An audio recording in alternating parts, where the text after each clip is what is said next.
Put your hands where we can see them. Officer Blake barked, voice filled with unnecessary aggression.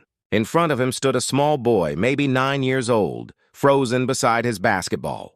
The ball slipped from his trembling hands, bounced once, and rolled into the gutter. Forgotten. On her porch stood Brinley Ashworth, the caller.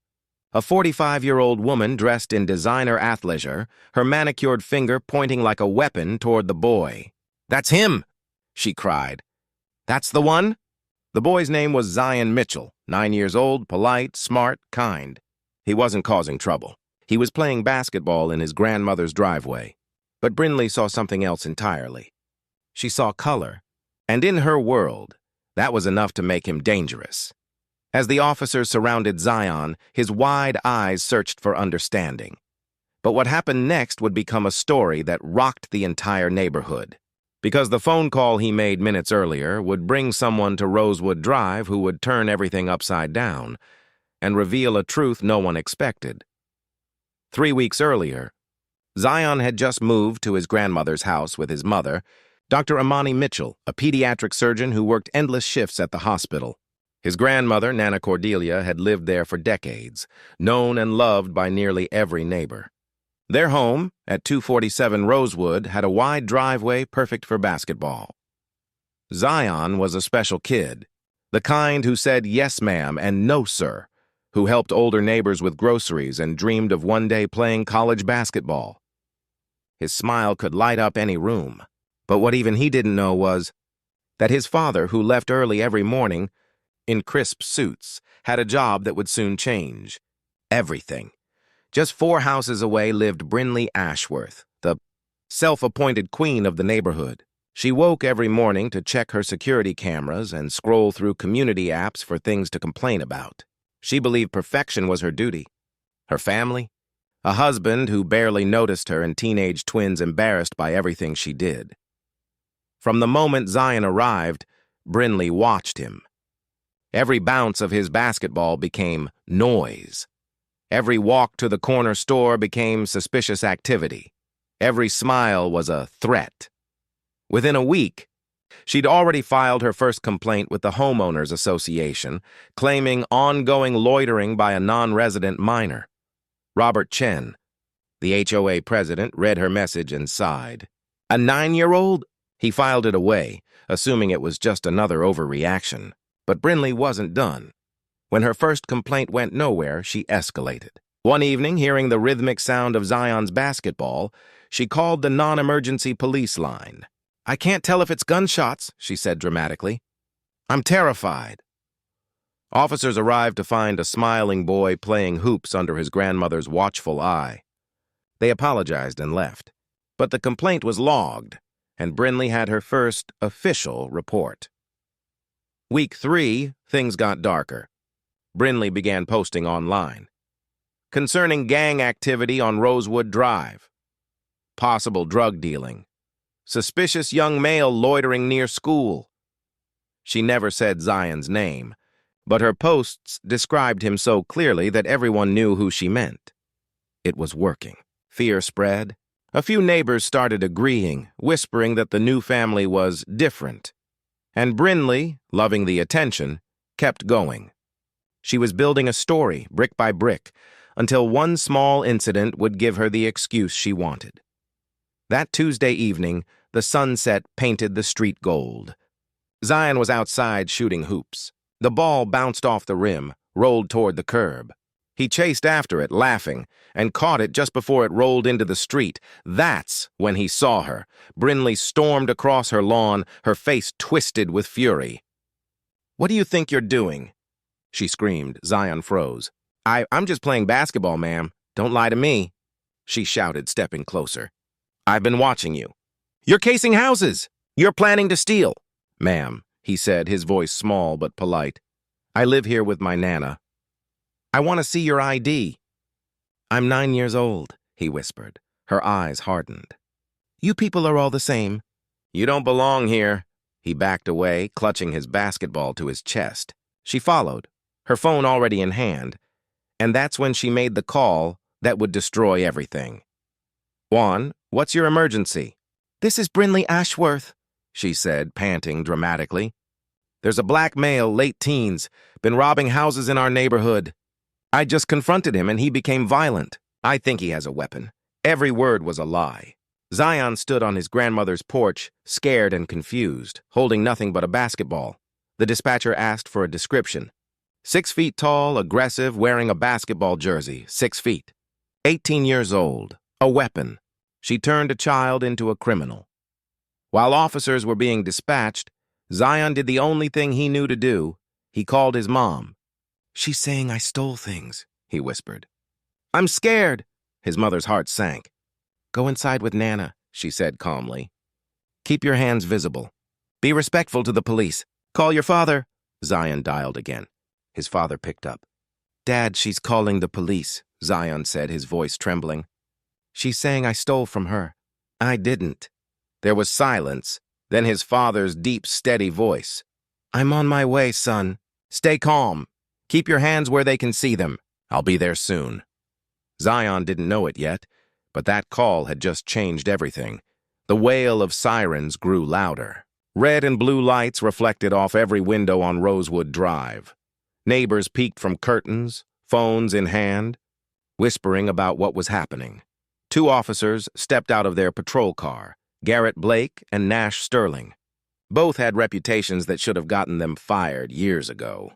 They were known for unnecessary stops, attitude arrests, and ugly jokes that never made it into official reports. Blake adjusted his belt, smirking. "Sounds like another punk who thinks he can steal from decent people." "Yeah," Sterling said, checking his radio. "Let's teach him a lesson."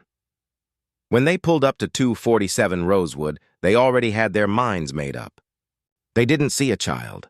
"They saw a suspect. Put your hands where we can see them," Blake shouted, his voice slicing through the night.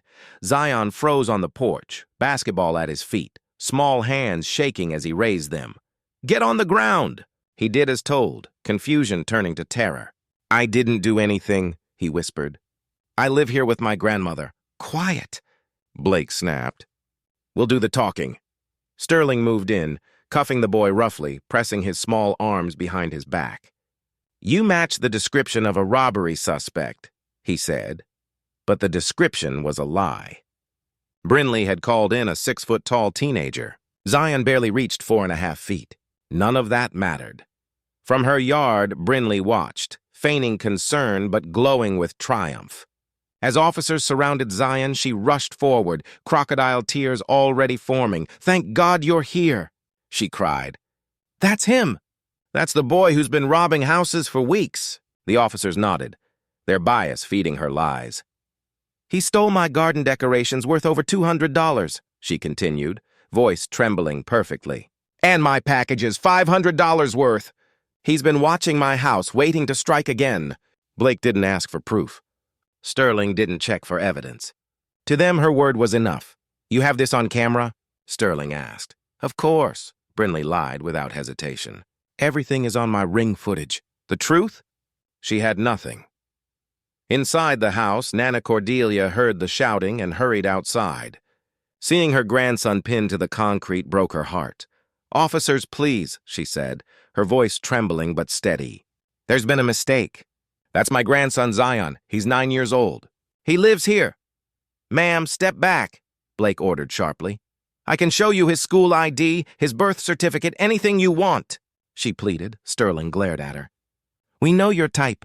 Always making excuses. This kid doesn't belong in neighborhoods like this. Your type." The words hit her like a slap. Other neighbors began to gather. Mrs. Santos, from across the street, called out, "That boy is polite and helpful. He helps me with groceries every week." But the officers ignored her, too. They'd already written their version of the story. "Save it for the judge," Blake muttered, tightening the cuffs on Zion's wrists. Despite his fear, Zion remembered his parents' words. Stay calm. Be respectful. He asked quietly, "Can I please call my dad?" But Blake only sneered. "He's not going to save you this time." They called it resisting arrest when he flinched from the pain. They called it suspicious behavior when he spoke too calmly. Every respectful word he said was twisted into guilt. Brinley stood proudly beside the officers, rehearsing her victim act for the next day's gossip. She didn't know that her performance was being watched and recorded from across the street, neighbors whispered. Cameras rolled, and a black SUV was speeding toward Rosewood Drive, its sirens growing louder by the second. As Blake opened the back door of the patrol car to shove Zion inside, a second siren cut through the night. Different tone, different authority. A sleek black police SUV pulled up fast, stopping just inches from Blake's cruiser. The air shifted. Back up already? Sterling asked, adjusting his uniform. Good. The department's taking this one seriously. The door opened. Out stepped a tall, broad-shouldered man in a perfectly pressed dress uniform. His badge gleamed under the flashing lights.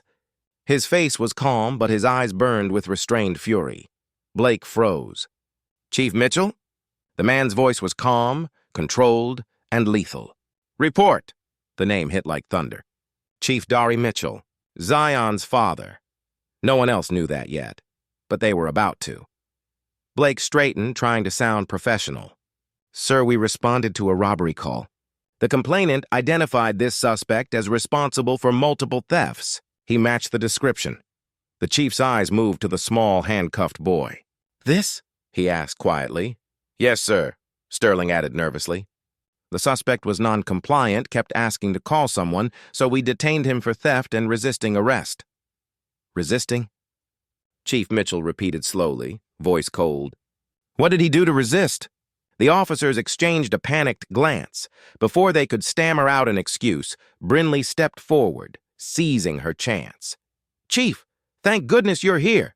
This boy has been terrorizing our neighborhood. I have evidence. He's stolen over $1,000 worth of property. Packages, decorations, tools. Chief Mitchell turned his full attention on her, eyes unreadable. You have proof? Of course, she said confidently. I have it all recorded. He nodded, writing notes with quiet precision. And you called 911? Yes! I told them he was dangerous. He even reached into his pockets like he had a weapon. That's when the chief's jaw tightened. He looked at Zion again, small, shaking, tears streaking his face. And for the first time, the truth was about to speak. The air went silent. Even the flashing lights seemed to slow as Chief Mitchell's gaze locked onto his son. Zion's eyes widened, recognizing the familiar voice he'd only ever heard at home, calm, strong, commanding. The chief knelt down, his polished badge glinting in the light. Son, he said softly, are you hurt? Zion shook his head, tears forming. No, sir. Chief Mitchell stood, his calm now razor-sharp. Officers Blake, Sterling, the criminal you just arrested. He paused, every word deliberate. Is my son. The sentence hit like an explosion. Brinley gasped. Blake's mouth went dry. Sterling's face went pale. Around them, the gathered neighbors froze. The power dynamic flipped in an instant. The chief stepped closer. Let me get this straight. You arrested a 9-year-old on his grandmother's porch for theft and trespassing based solely on this woman's word? Sir, Blake began, stammering. She seemed credible. Credible? Chief Mitchell's tone cut like glass. Did you check for evidence? Any stolen property? Surveillance footage? Silence. Did you confirm his age? His address? Did you even talk to his guardian? Still nothing. Blake's throat tightened. Then what exactly made him suspicious? No answer. Chief Mitchell turned to Brinley. You're the complainant? Yes, Chief, she said quickly, trying to recover her confidence. I didn't know who you were, but this child has been a menace. I have proof. He's been stealing from my house for weeks. He looked unimpressed. You filed a police report claiming a 6-foot-tall teenager broke into your garage, stole packages, and threatened you. Yes, she nodded, trembling. He stepped closer. Where's your evidence? It's on my Ring camera. Then show me. Her phone slipped in her shaking hands. It's not with me right now, but because it doesn't exist, he interrupted. His voice calm but deadly. Brinley swallowed hard. Realizing too late that she was in deep trouble, Chief Mitchell turned to his officers. Remove the handcuffs. Blake hesitated. Sir, protocol? The chief's voice thundered now. You handcuffed a child on his own property without evidence or verification. You violated every rule you swore to uphold.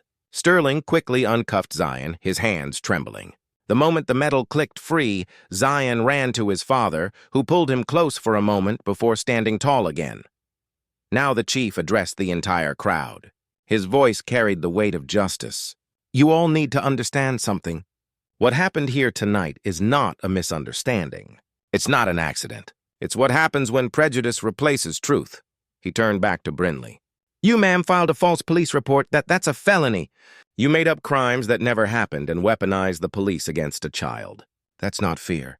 That's hate, Brindley's voice cracked. I was just trying to protect the neighborhood. By lying? His tone stayed steady. By calling a child a criminal because of the color of his skin? Her mouth opened, then closed again. The words wouldn't come. Mrs. Santos stepped forward, tears in her eyes. Chief, I've seen her follow your son for weeks. She yells at him, records him. I have videos. Another neighbor, Mr. Vulov, held up his phone. Same here. I have everything on camera. The chief nodded slowly. Good. You'll both share those recordings with Internal Affairs. He turned back to Blake and Sterling, his gaze ice cold. And as for you two, report to Internal Affairs Monday morning. You're both suspended effective immediately. Chief, please, Sterling began. No, you don't apologize to me, he said, voice firm. You apologize to him. The officers turned to Zion. Blake's voice trembled. I'm sorry, son, but Zion didn't respond. He just stared at the ground, silent. Badges, Chief Mitchell ordered. They hesitated. Now! Both officers unpinned their badges and handed them over. The chief pocketed them without a word. Brindley was next. He faced her one final time. You'll be facing charges for filing false police reports and obstruction of justice. Expect a summons by morning. Her eyes filled with panic. Please, Chief, I didn't know he was your... He cut her off instantly. That shouldn't matter. It shouldn't matter who he is. Every child deserves protection. Every family deserves safety. But you decided your comfort was worth his trauma. The neighbors stood in complete silence. The flashing lights flickered over their faces. Shame, shock, guilt. As officers escorted Brindley toward the patrol car, whispers began to rise among the crowd.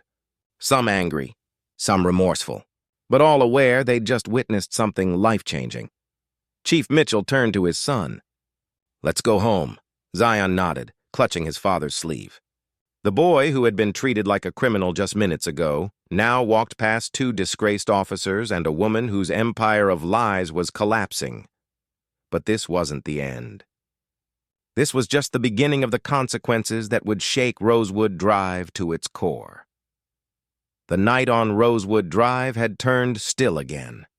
The sirens were fading, replaced by the low murmur of neighbors who couldn't believe what they'd just witnessed. Chief Mitchell stood in the middle of the street, his presence commanding total silence. Officers Blake and Sterling, he said, his voice even but firm. You violated your oath, your training, and your humanity. You arrested my son without probable cause, without evidence, without even checking his age. Neither officer dared to speak. You used force on a child who posed no threat, the chief continued. You ignored witnesses who tried to tell you the truth. You turned a 9-year-old into a criminal because it fit your bias. Blake's throat went dry. Sir, You were just what? The chief interrupted sharply. Doing your job? Then your job is broken. The words hit harder than any shout could. Sterling's hand trembled at his side. Report to Internal Affairs Monday morning. You're suspended effective immediately. Blake opened his mouth to plead, but the chief didn't let him. No more excuses. Hand over your badges and weapons. The metallic sound of badges being removed echoed down the street. Then the chief turned to Brindley. She flinched at his gaze, realizing there was no act that could save her now. Ma'am, he said slowly, filing false police reports is a felony. Making up crimes that never happened, lying to dispatch, claiming someone had a weapon, those are all crimes. You abused 911, wasted city resources, and endangered a child's life. Brindley's voice cracked. I didn't mean to. I was scared. I thought I was doing the right thing. The chief took out his phone and read directly from her 911 transcript, his voice cutting through the crowd.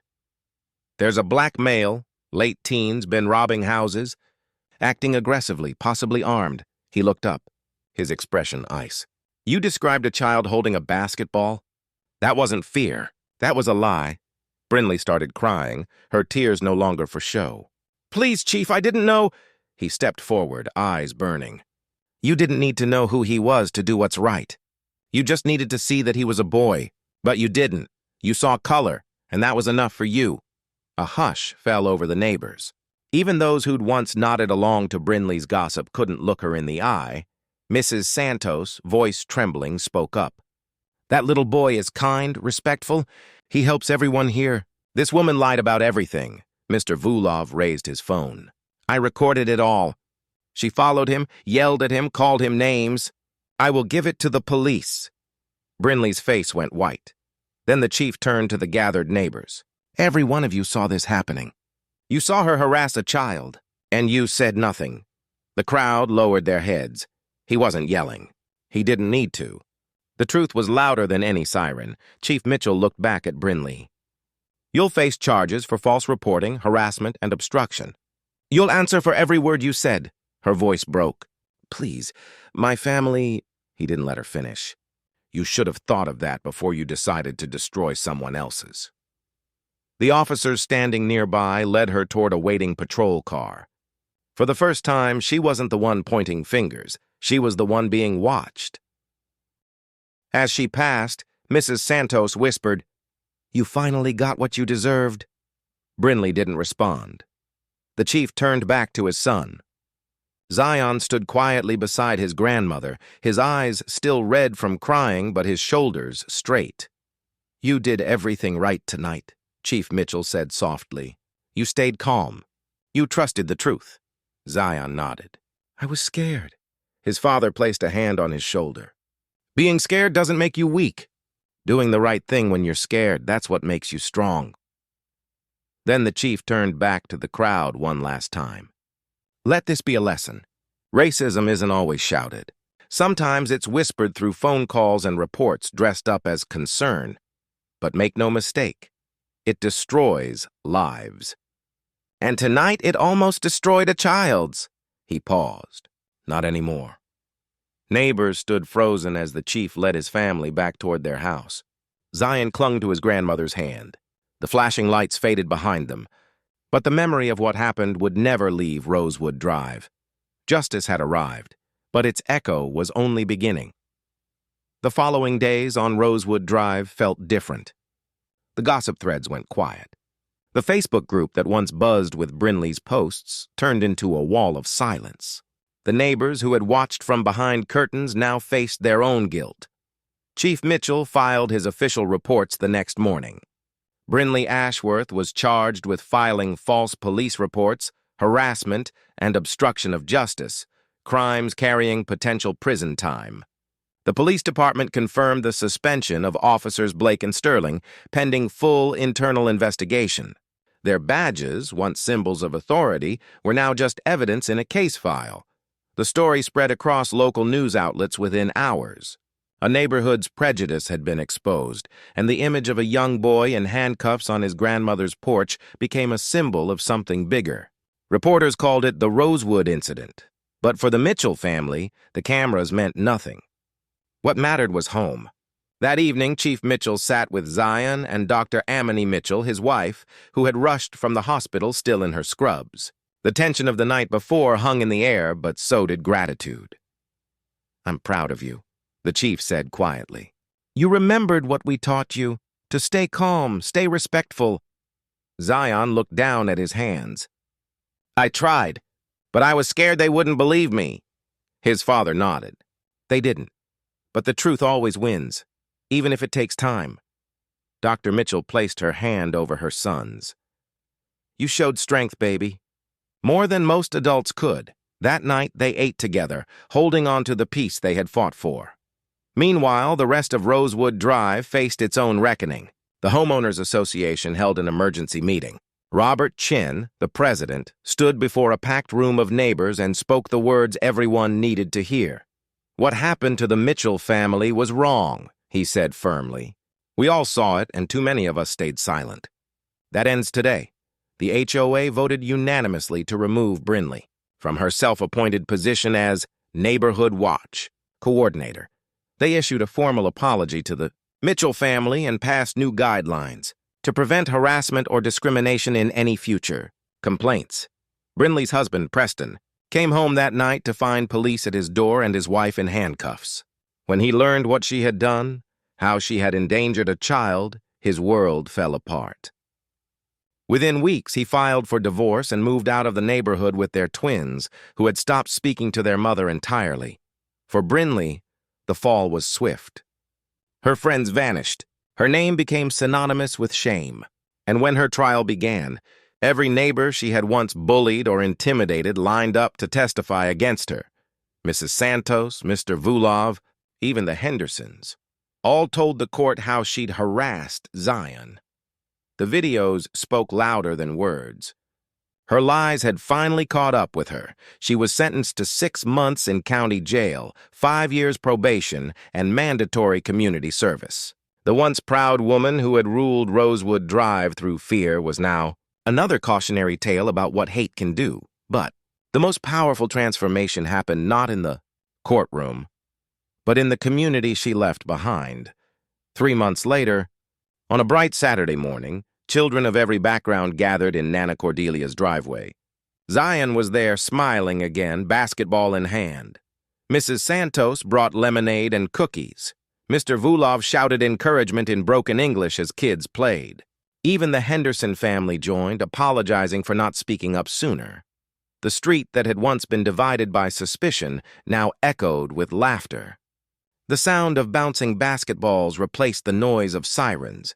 From the living room window, Chief Mitchell watched quietly. His arm was around his wife, pride softening his normally stern expression. Zion looked up and waved at them. For the first time in months, peace felt real. Down the block, the house that once belonged to Brinley stood empty, a for sale sign tilting in the wind. No one mowed the lawn. No one cared to. It was a reminder of what prejudice had cost her. Everything. The neighborhood had learned, and so had the city. The police department introduced new racial bias training, accountability protocols, and a community board led by Chief Mitchell himself. Blake and Sterling never wore the badge again. Their names quietly disappeared from the roster, replaced by officers who swore to do better. Zion, though still young, had become a quiet hero in his school. His teachers used his story as an example of courage and composure under pressure. One afternoon, as he packed his backpack after class, his teacher said softly, "You know, Zion, what happened to you changed more than just this neighborhood." He smiled. "My dad says sometimes bad things happen so people can learn what good really means." That evening, back home, he practiced his shots in the driveway. The sun was setting, painting the sky orange and gold. Each bounce of the ball echoed against the pavement, not a sound of fear, but of freedom reclaimed. And as the ball swished through the hoop, the camera in your mind zooms out. The same street, same houses, but a new understanding. Because justice doesn't always come from the courtroom. Sometimes it arrives quietly, in the form of truth, courage, and a 9-year-old boy who refused to break. If you believe truth will always rise, type justice in the comments right now. And remember, silence helps the oppressor, never the victim. Like, share, and subscribe for more stories that prove one thing. No matter how dark it gets, the truth always finds the light.